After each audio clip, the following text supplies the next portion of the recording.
राजू अपने ऑफिस से दिन भर काम करने के बाद आया ही था। उसने अपनी पत्नी प्रीति से चाय की फरमाइश की। प्रीति ने उसे चाय बनाकर दिया और उस पर बरस पड़ी। प्रीति को गुस्से में देख राजू भी सन्न था। तभी प्रीति चिल्लाते हुए राजू से बोली, बहुत साल गुजार दिए मैंने अपना मन मारते मारते, अब मुझे नहीं रहना इन सब के साथ। आखिर मेरी भी कोई ज़िंदगी है या नहीं? कब तक तुम्हारे माँ बाप की सेवा करती रहूँगी?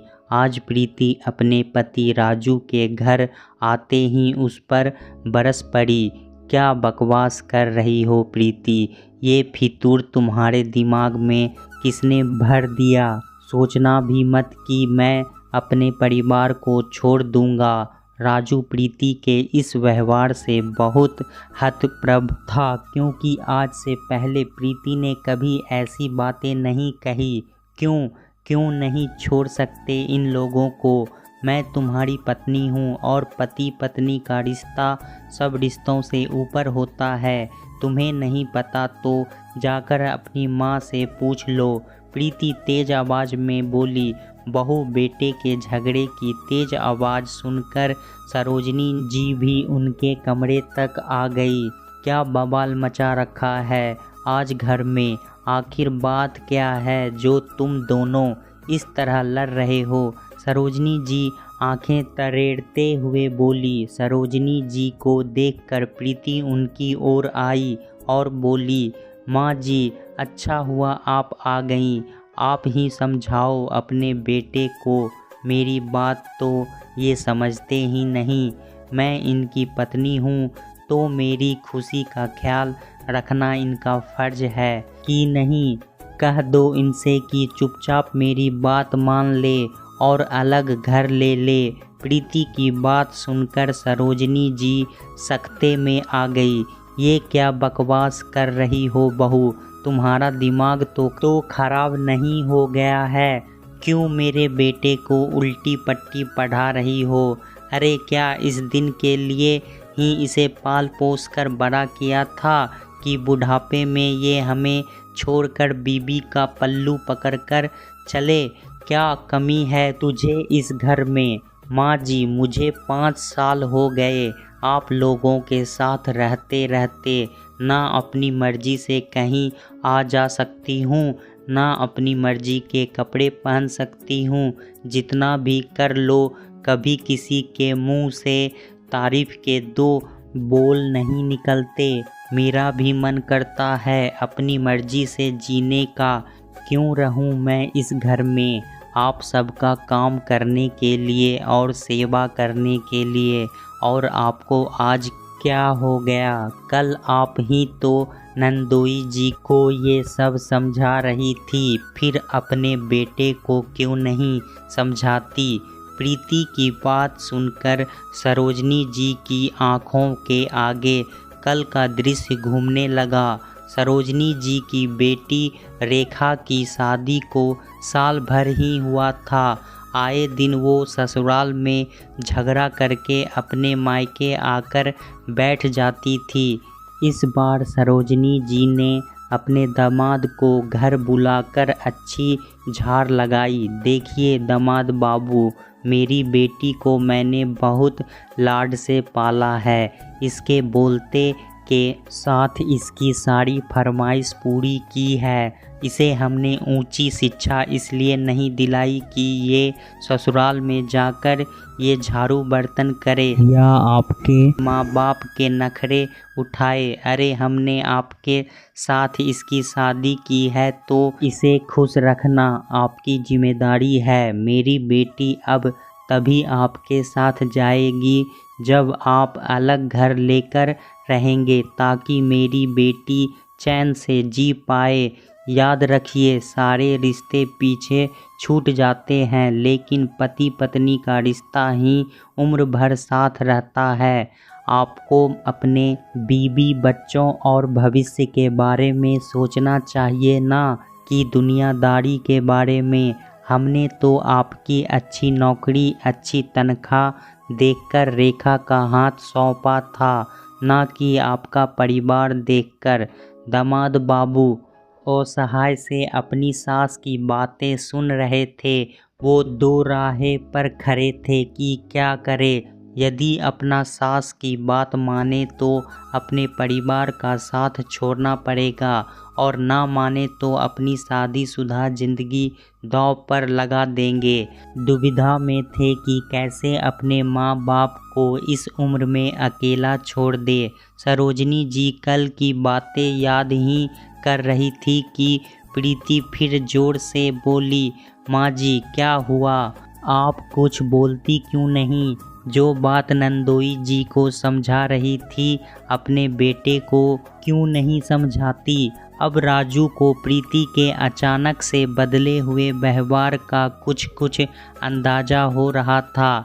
इतने में प्रीति ने अपनी सास से नजरें चुराकर प्रीति ने राजू की तरफ आंख मारी। अब तो राजू को प्रीति के सारे नाटक की वजह समझ में आ गई कि वो आज ऐसा अलग व्यवहार क्यों कर रही है।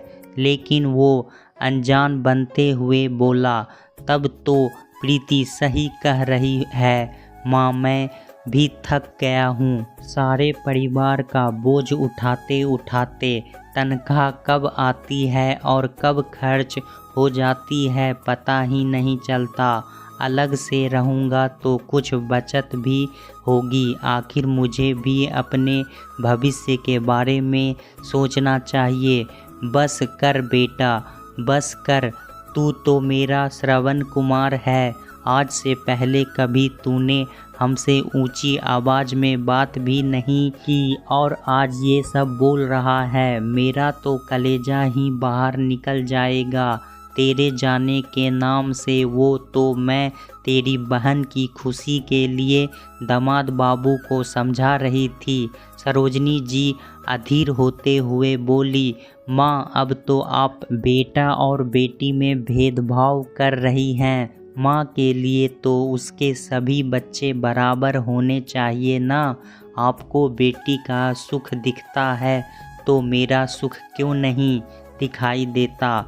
जब जीजा जी के माँ बाप अकेले रह सकते हैं तो आप लोग क्यों नहीं रह सकते? मुझे भी तो अपने बारे में कुछ सोचना चाहिए। राजू संजीदा स्वर में बोला, नहीं नहीं बेटा, ऐसा मत बोल। इस उम्र में तू अपनी माँ को छोड़कर कैसे जा सकता है? तेरे बिना मैं किसके सहारे जीऊँगी? मेरी ही मति मारी गई थी कि मैंने अपनी बेटी को समझाने की बजाय दामाद बाबू को उल्टी पट्टी पढ़ा रही थी। मैं समझाऊंगी रेखा को और दामाद बाबू से माफ़ी भी मांग लूँगी, लेकिन तू कहीं जाने की बात मत करना बेटा। सरोजनी जी का कलेजा बेटा बहू के जाने के नाम से ही मुंह को आ गया था। वो बिल्कुल बौखला गई थी। सरोजनी जी की आंखों में पश्चाताप के आंसू थे। माँ की ऐसी हालत राजू और प्रीति से देखी नहीं गई।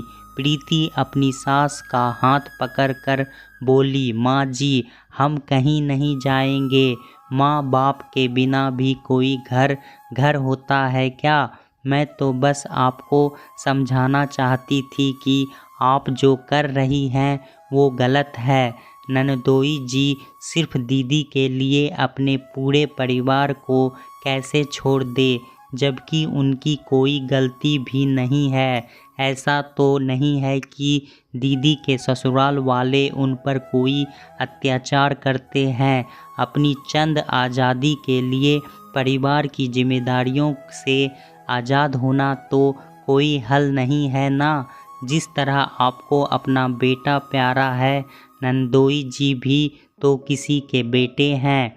आखिर उनके माता पिता किसके सहारे अपनी ज़िंदगी काटेंगे? परिवार से ही तो घर बनता है ना। माँ तू ठीक बोल रही है बहू। एक माँ होकर भी दूसरी माँ का दुख नहीं समझ पा रही थी। अलग घर परिवार में थोड़ा सामान्य जस तो सब लड़कियों को बैठाना पड़ता है। मैं रेखा को समझाऊंगी। बस तुम लोग आज के बाद कहीं जाने की बात मत करना। दरवाजे पर खड़ी रेखा भी उनकी बातें सुनकर मन ही मन सोच रही थी कि गलती उसकी ही है। यदि आज उसकी भाभी भी उसकी तरह सिर्फ अपना स्वार्थ और सुख देखती तो उसके मायके की क्या हालत होती। मन ही मन वो निर्णय कर रही थी कि वो भी एक अच्छी बहू और अच्छी पत्नी बनकर दिखाएगी। परिवार के प्रति अपना फर्ज निभाने में अपने पति का साथ देगी, ना कि उसकी राह का रोरा बनेगी। दोस्तों, माँ बाप के लिए अपने बच्चों से अलग रहना आसान नहीं होता। एक तरह से देखो तो इंसान धरती का सबसे स्वार्थी जीव है, क्योंकि वो एक आस लेकर अपने बच्चों को पालता पोसता है कि जब उसे ज़रूरत पड़ेगी तो उसके बच्चे उनका सहारा बनेंगे। ये उम्मीद ही माता पिता के जीने का सहारा होती है, लेकिन यदि ये उम्मीद टूट जाए तो इंसान खुद भी टूट जाता है।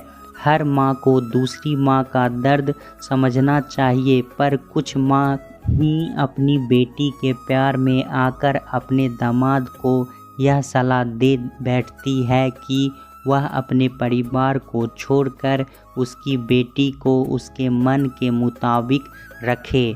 अगर दुनिया में हर लोग अपने स्वार्थ के लिए अपने दामाद को यह सलाह देंगे तो आगे चलकर उनकी बेटी को भी ऐसे कठिन समय से गुजरना पड़ सकता है। दोस्तों, कहानी कैसी लगी हमें कमेंट में ज़रूर बताएं। इसी तरह की पारिवारिक कहानी सुनने के लिए हमारे चैनल को सब्सक्राइब ज़रूर करें। धन्यवाद।